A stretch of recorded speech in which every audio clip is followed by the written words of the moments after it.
So hello friend, आज के इस वीडियो में हम लोग टॉप 25 एमसीक्यू क्वेश्चन आंसर देखेंगे। किसके ऊपर? तो वाटर ट्रीटमेंट के ऊपर। जो डीएम प्लांट में वाटर ट्रीटमेंट किया जाता है बॉयलर के लिए, ठीक है, पावर प्लांट में, तो उसके रिगार्डिंग हम लोग जो टॉप 25 क्वेश्चन जो होगा उसको हम लोग देखेंगे, जो कि एग्जाम पॉइंट ऑफ व्यू या इंटरव्यू पॉइंट ऑफ व्यू से काफ़ी इंपॉर्टेंट होने वाले हैं। ठीक है, तो ये पार्ट 1 होने वाला है। ओके, ये पार्ट 1 होगा। और अगर ये वीडियो आपको अच्छा लगता है तो कमेंट बॉक्स में बताइएगा। इसके ऊपर मैं और पार्ट लाने की कोशिश करूंगा, पार्ट 2, पार्ट 3, ठीक है, जिसमें और भी अच्छे अच्छे क्वेश्चन जो होंगे हम लोग डिस्कस करेंगे। तो चलिए बिना समय का वीडियो करते हैं स्टार्ट। तो देखिए, ये 25 एमसीक्यू क्वेश्चन आंसर है। किसके ऊपर? तो वाटर ट्रीटमेंट के ऊपर। जब वाटर ट्रीटमेंट किया जाता है डीएम प्लांट में तो उसको हम लोग कहते हैं डीएम वाटर, यानी कि डीमिनरलाइज वाटर। कुछ इस तरह का आपको देखने को मिलता है। ठीक है, ये एक बोतल में रखा गया है, लेकिन प्लांटों में ह्यूज अमाउंट में इसे यूज किया जाता है, तो इसे बड़े बड़े टैंकों में रखा जाता है और वहाँ से फिर इसका बॉयलर में सप्लाई किया जाता है। और इसका ये जो वाटर ट्रीटमेंट किया जाता है, यानी कि डीएम वाटर जो बनाया जाता है वो एक तरह का प्लांट में बनाया जाता है, जिसको हम लोग डीएम प्लांट कहते हैं। डीएम प्लांट कुछ आपको इस तरह का देखने को मिलेगा, जिसमें नंबर ऑफ सीक्वेंस होते हैं। हर एक स्टेज से अपना एक प्रोसेस होता है और फिर वो डीएम वाटर जो होता है वो फाइनली तैयार किया जाता है। इसके ऊपर भी मेरा प्ले लिस्ट में वीडियो है, डीएम प्रोसेस कैसे होता है डीएम प्लांट में, वो आप देख लीजिएगा। ठीक है, वहाँ पर आपको पूरा फंडामेंटल क्लियर हो जाएगा डीएम प्लांट से रिलेटेड। तो इसमें जो टॉप 25 क्वेश्चन है उसको हम लोग फाइनली डिस्कस करते हैं एक एक करके। ओके, यहाँ पर पहला जो क्वेश्चन निकल के आ रहा है कि what is the main purpose of DM plant in boiler system. ठीक है, बॉयलर सिस्टम में जो डीएम प्लांट होता है उसका मेन पर्पज क्या है? तो डायरेक्टली हम लोग आंसर को डिस्कस करेंगे। ठीक है, आपके लिए मैं जो है ऑप्शन भी दे दिया हूँ, ठीक है, ताकि आप जज कर पाए। लेकिन हम लोग यहाँ पे डायरेक्टली आंसर डिस्कस करेंगे ताकि टाइम भी बचे और जल्दी से जल्दी वीडियो जो है वो कंप्लीट हो। ओके, ठीक है। तो देखिए, ये जो होता है डीएम प्लांट में वाटर जो रिमूव किया जाता है, वहाँ पर आपका जो है मिनरल्स और आयरन को रिमूव किया जाता है। ठीक है, तो इसीलिए आपका डीएम प्लांट में डीएम वाटर तैयार किया जाता है पावर प्लांट या बॉयलर के लिए। ओके, नेक्स्ट क्वेश्चन है what does DM stand for in DM plant. DM plant में जो डीएम वर्ड है उसका फुल फॉर्म क्या होता है?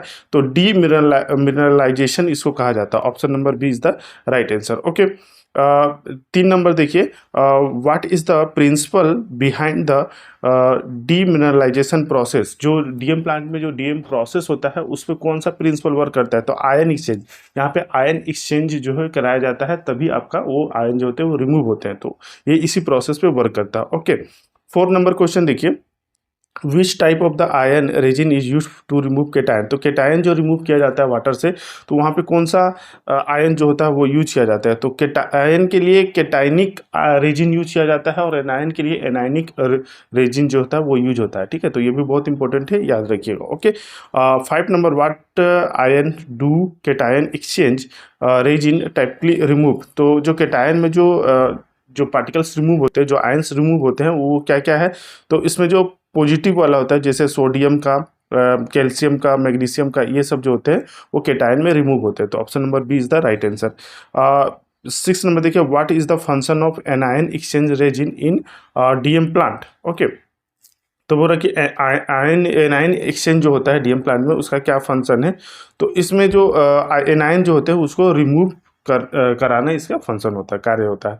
7 number, what kind of the water is produce by DM water. तो डीएम वाटर में जो वाटर प्रोड्यूस किया जाता है उसे डी मिनरलाइज वाटर या डी आयोनिक वाटर भी कहा जाता है, डी आयोनाइज्ड। ठीक है, यानी ये इसमें आयन वगैरह नहीं रहते हैं, इसमें आयन रिमूव किया जाता है, तो इसे डी आयोनाइज्ड वाटर भी कहा जाता है। Okay, 8 number, what chemical is used for regeneration of cation exchange resin. तो जब केटायन एक प्रोसेस हो जाता है तो कुछ सर्टेन के बाद उसमें वो क्षमता नहीं रह जाती, तो इसको फिर से रीजनरेशन किया जाता है। ठीक है, फिर से उसकी क्षमता, उसकी कैपेसिटी लाने के लिए, ताकि वो वर्क कर पाए। ओके, उसमें से एनायन रिमूव हो पाए। तो जो रीजनरेशन किया जाता है वो जनरली HCl से किया जाता है, यानी कि हाइड्रोक्लोरिक एसिड के द्वारा।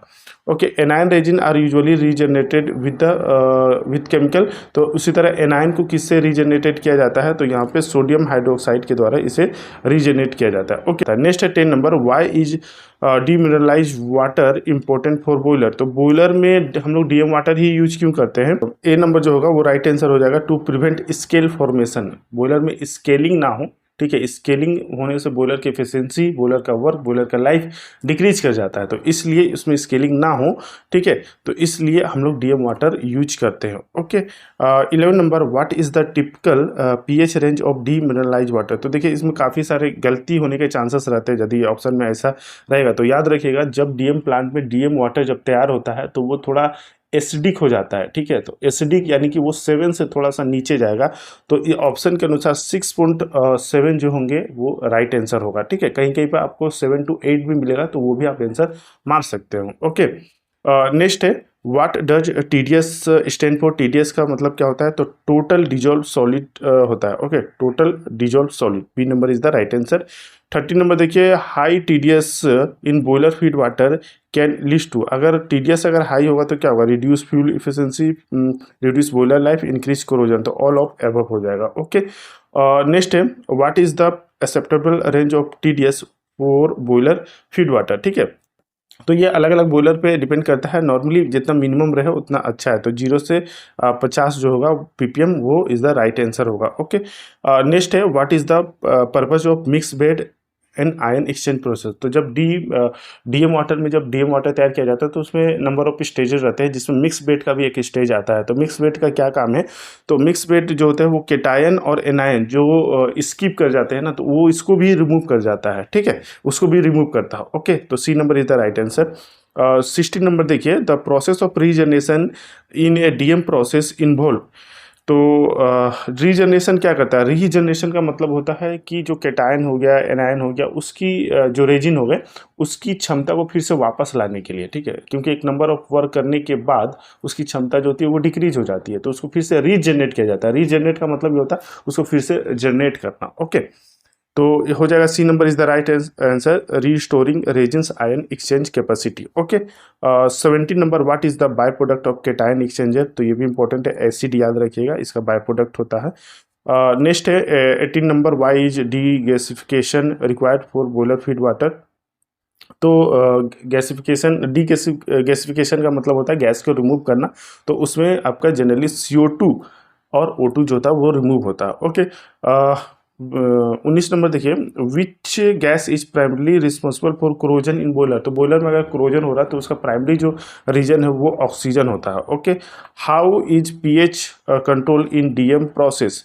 तो डीएम प्रोसेस में जो हम पीएच कंट्रोल करते हैं वो बोथ एसिडिक और अल्कली केमिकल, दोनों टाइप के केमिकल को यूज करके करते हैं। ओके, जब डीएम प्लांट में वाटर तैयार हुआ तो उसका पीएच तो डाउन हुआ, लेकिन फिर जब बॉयलर में भेजा जाता है तो उसको केमिकल ऐड करके उसकी पीएच को बूस्ट करके उसे भेजा जाता है, यानी पीएच बढ़ाकर उसे भेजा जाता है। Okay, 21 number, what should be the conductivity of boiler water. तो कंडक्टिविटी भी मिनिमम होना चाहिए एज पर जैसे टीडीएस मिनिमम होता है, तो 0 से 5 माइक्रोसीमेंस पर centimetre. A number is the right answer. 22 देखिए, which test is commonly used to check the hardness of water. तो वाटर का अगर हार्डनेस टेस्ट करना है तो उसके लिए जो प्रोसेस जो टेस्ट कहलाता है वो है EDTA टिट्रेशन। ओके, नेक्स्ट है 23, what is the silica removal important for in A boiler water treatment. तो सिलिका हम रिमूव करते हैं तो हमारा बॉयलर में जो वाटर जो स्केल फॉर्मेशन का चांसेस होता है वो प्रिवेंट होता है, इसलिए सिलिका रिमूव करना बहुत ही ज़रूरी होता है। ओके, नेक्स्ट है, the terms blow down in boiler operation refer to. तो ब्लो डाउन कहने का क्या मतलब होता है कि हम बॉयलर में जब सर्टेन अमाउंट ऑफ वाटर को रिलीज किया जाता है, उसे ड्रेन किया जाता है, तो उससे हम लोग ब्लो डाउन करते हैं। तो B number is the right answer है, draining out water to control concentration of TDS या सॉलिड्स पार्टिकल जो होता है। ओके, तो यानी कि हमें वाटर क्वालिटी को बढ़ाने के लिए जो भी उसमें डिजॉल्व सॉलिड बढ़ गए हैं, ठीक है, स्लज वगैरह बढ़ गया, तो उसको कुछ अमाउंट ऑफ वाटर को ड्रेन कर दिया जाता है, जिसको हम लोग ब्लो डाउन करते हैं। Okay, 25 number, which parameter is essential to monitor continuously in boiler feed water. तो कौन कौन सा पैरामीटर इंपॉर्टेंट है, ठीक है, तो ये हार्डनेस भी चेक किया जाता है, पीएच भी चेक किया जाता है, कंडक्टिविटी भी चेक किया जाता है, कहीं कहीं पर कंडक्टिविटी की जगह टीडीएस भी चेक किया जाता है, ठीक है। तो ये ऑल ऑफ अबव जो है वो इसका राइट आंसर हो जाएगा। तो ये हो गया टॉप 25 क्वेश्चन जो कि डीएम प्लांट या डीएम वाटर से रिलेटेड है जो बॉयलर में यूज किया जाता है। ओके। तो आई होप कि ये वीडियो आपको अच्छा लगा होगा। वीडियो अच्छा लगा तो प्लीज़ वीडियो को लाइक जरूर करें और ऐसे ही इन्फॉर्मेटिव वीडियो के लिए चैनल को सब्सक्राइब कर लें। और हाँ, अगर ये पार्ट 1 आपको अच्छा लगा तो कमेंट बॉक्स में बताइएगा, इसका और मैं सीरीज लाने की कोशिश करूँगा जल्द से जल्द। ओके, तो मिलेंगे नेक्स्ट वीडियो में, तब तक के लिए जय हिंद।